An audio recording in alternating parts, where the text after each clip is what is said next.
Welcome to the Claim Hunters. I'm your host, Chris Tidball, and I am here with Hope Remetta from Berkley Insurance. Welcome, Hope. Thank you. I appreciate it. Yeah, Glad to be here. great to have you. Um, Berkley, so big company, obviously. What do you do in that organization? So I work for Berkley Industrial Comp, and I'm the director of claims. Okay. Specifically, I have the catastrophic team and our federal black lung team that report to me. Wow. Okay. So what do those teams do? Yeah, so we, as Berkley Industrial Comp, we write high hazard work comp. So think low frequency, high severity. Okay. So we like fields that they're highly trained, highly paid, highly skilled. So when they get injured, oftentimes it's catastrophic in nature, Okay. which is why we have the low frequency, high severity. So my team handles all of those cases, anything of total incurred 250,000 or $250,000 and above. And then federal black lung is an old book of business. We Okay. used to be American Mining. We rebranded to high hazard in 2016. Federal black lung, because of the laws that were passed and changed Right. in the mid 2000s, they're kind of lingering and they will be Okay. there for a long time. So that Yeah. kind of old dying book of business is under me. So like coal miners? Yeah, all coal miners. Okay. So uh, coal miners that worked in the mines as well as around. So I know mining was a big thing for many years. Is it still a thing? I mean, are people still going down into the coal mines, or has that become more automated, or Honestly, that's uh, a good question. yeah. I don't really know because our business, we don't write it anymore. Okay. So, and all of our injured workers are because it takes so long for federal black lung or for black lung to develop. Right. You're seeing people well past their retirement age, right? So we're Okay. seeing, them beginning their treatments maybe in their 50s or 60s, but by the time they get to us, usually in their 70s or 80s. So you're not talking about active workers Okay. that are on our assignments. Okay. So highly skilled workers. So I'm thinking maybe someone like on an oil rig or nuclear physicist or Yeah. where do So you? think of tower erectors. We Okay. really like anybody that deals with chemicals, Okay. explosives. Uh, my brain's Wow, that's early. You must have some crazy claims that come across. is there is not a dull day. It is not your basic shoulder strains. I will tell you that. No. They are unique injuries and it comes with its own subset uh of challenges, right? Because they're highly skilled and highly trained, Right, oftentimes you write the business and let's say pick a state, Pennsylvania, right, but they travel all over the place because they're highly skilled, right? right. There's not an abundance of them. So they travel to their location. So you may have somebody working in Arizona and Okay, get injured in Arizona, but they're actually live in PA. right. So then managing all of that treatment on a very catastrophic level can be challenging. Oh, I would think so. I mean, I would say most people that we have on the show are from the auto or property space, right? Yep. And I mean, you're dealing with, more routine injuries, a lot of, Sure. low impact, soft tissue Yep. kind of stuff. So do getting people back to work, right? So that's got to be somewhat of a challenge. I mean, it's not your typical Walmart clerk that's going to be out for 3 weeks and then they're back on the job. I mean, how does that work? I mean, I'm a highly skilled employee. I make a lot of money. I'm traveling around the country. All of a sudden, I'm hurt. I can't go back to work for, a year. Who knows? I mean, how do you get people back into their positions? Well, it's a challenge. It really depends on their injuries, right? Because oftentimes we see fatalities, quadriplegics, Okay. paraplegics, traumatic brain injuries, amputations. So I actually, we, one of the things that I really enjoy about Berkeley is we allow our adjusters the autonomy to really get creative about about how they resolve their cases and get our injured workers the best treatment Right. possible. So we don't have a box that they work in, right? Which then allows them to provide things that maybe otherwise wouldn't have been provided to get that end goal. So we're not opposed to spending a little bit more upfront to get an ultimate better goal for the injured worker, because really at the end of the day, getting him back to work, him or her back to work, benefits us too, right? Oh, yeah, it benefits everybody. So that's the ultimate goal. I do have, we did have a case where it was an amputation, and there's a lot that goes with that, right, from a psychological perspective. Right. And he was struggling with his prosthetic, wasn't sure that he was going to be able to return. We actually sent him out of state to a prosthetist that is phenomenal. And he got fitted, and they actually retrained him to use his prosthetic for that particular.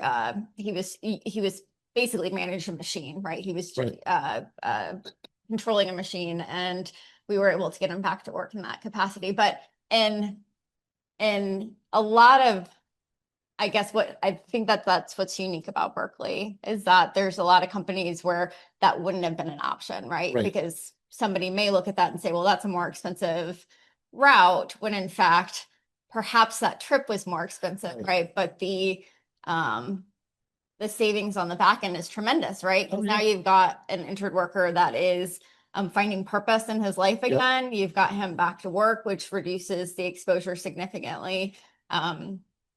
That's a pretty. Yeah. So how do you go down the path of, I'm going to get into catastrophic claims? Yeah. Well, how do I even get to claims, generally speaking? I think we all asked that. Yeah. I think most of us kind of fell into it. Right. I started actually for speech and language pathology in college, and decided quickly that was not my jam. Right. And so I also had a passion for law, and decided my ultimate goal was law school. So I switched my majors to criminology and psychology, and came out with a double major. Took the LSATs a couple times and terribly failed. It's like the universe was like, no, not going to law school. Not happening. And so my senior year, it was actually my last semester, my roommate said, you should probably go to this job fair, because I hadn't really thought more than law school, right? So I did. I went out the night before, got a suit, went to this job fair, and met somebody at Liberty Mutual, and she was telling me, look, this job, you get to be an investigator, you get to manage medical. I had a really strong medical background from I had interned in medical positions as a PT aide all through college. And then you also get to wear that legal hat, right? And I'm like, oh, well, heck, this is like the best of all the worlds, right? And I started 2 weeks after I graduated, and 21 years later, I'm still here. So, wow, that's great. Yeah, but my son actually works for Liberty, kind of started right out of college. Yeah. I spent my first 16 years with them. Okay, a great company. Yeah, very fantastic company. Yeah. So how'd you end up at Berkley? Just so actually, somebody that I started in the field with, I think maybe everybody says this about their fields, but it's such a small network of people, yet so large. But somebody I started with actually 6 months apart at Liberty in Indianapolis. Neither one of us lived in Indianapolis anymore. And he's somebody that I kept in touch with, and actually we ended up in the same town in Kentucky together, and he was recruiting somebody to come and help start their catastrophic team at Berkley Industrial, because they had moved over to the high hazard space, but didn't really have the experience or the expertise to handle those really catastrophic cases. So he reached out and asked if that was something that I was interested in, as that's something I had been doing for a while. And I took a leap of faith. That's awesome. Years ago. Yep. So I got to ask you on the fraud side, right? There was a recent case in Florida. That's why it's kind of coming to mind. A guy that was pretending to be a paraplegic for a number of years, making a lot of money. Interesting. It was recently arrested, and exposed and all that. Do you ever come across fraud on the cat You side? do. Okay. Sure. Well, in work comp claims, generally Yeah. speaking. So in the work comp space, that's hard to prosecute. So you Okay. don't see very many go on to be prosecuted. However, you can use it as leverage to get your cases Okay. resolved earlier. But yes, so we utilize social media checks and surveillance.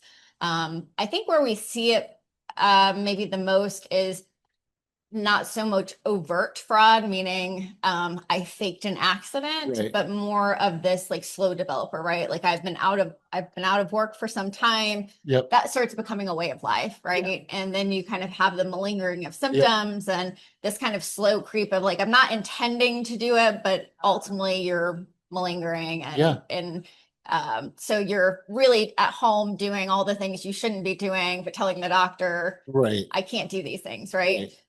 So we see that. We also see sometimes people picking up another job because comp only Yeah. pays 2/3 of your wages. Okay. So for a highly paid injured worker, there's a cap in all states. So that may be substantially under Oh, yeah. what you actually make. So we'll see that they go out and get a second job doing the things that they're claiming they can't do and then pulling both checks, right? Right. So when we do that, we refer it to our special investigative unit Okay. through Berkley, and they'll investigate it, and that's kind of their area of expertise, right? Yeah. Yeah. It makes sense. Yep. But, I mean, we see it a lot in, the auto and property space. I mean, lots and lots of fraud. And it would seem that, when people are more catastrophically injured, that, it might be kind of hard to, can't fake that I lost a leg, right? Um, Sometimes see that the case facts evolve, right? Right. Meaning like maybe in that jurisdiction they know that like wasn't wearing my safety harness or I wasn't Right. doing X, Y, and Z. So sometimes you can see the statements of the Yep. injured worker evolve to where you now can't there was a safety violation of which then we wouldn't be paying it in some states. But that gets maneuvered, if that makes sense. Okay. Yeah. So Yeah. then we end up having to pay you. Okay. Yeah. No, I But mean, that's not overt fraud, but right. yeah. Yeah. No, I mean, this is fascinating stuff. I've got to believe that, on some of these bigger claims, there's probably third-party tortfeasors out there. Mhm. And you probably have some, opportunities to, recover dollars. I would think that, recovery is probably a big piece of what you do. For sure. Yep. Yeah. So we actually have a separate Berkley company that handles that for us. Okay. So anytime there's any type of third party involvement, Yeah. or even the thought of any potential third party, we refer it directly to them. And Yeah. they do that investigation and determine whether or not there's any potential in that state, because every state's different on Right. recovery rights. And then we'll pursue if that's something we're able to pursue in the Yeah. state. No, I mean, fascinating stuff. So if people wanted to learn more about Berkeley, where would they go? You can go to berkleyindustrial.com. That tells you all about what our appetite is for who we like to write, Okay. and gives you a little idea of who we are as a company. Great. Well, Hope, thank you very much for joining us today. Thanks for having me.